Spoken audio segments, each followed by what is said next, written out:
大家好，如果我问您黑心造假有没有止境呢？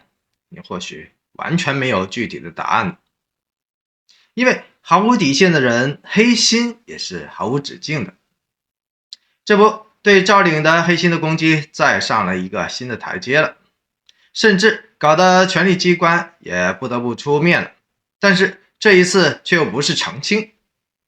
一切的扑朔迷离逐渐赵丽颖的对家，今年已经是明晃晃升级了尺码，加大了力度了，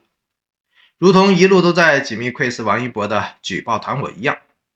这些人的日子其实很简单，就是不惜一切的代价，寻求一切的可能性和突破口，让清流艺人们不得安生，惶惶度日，社死收场，一了百了。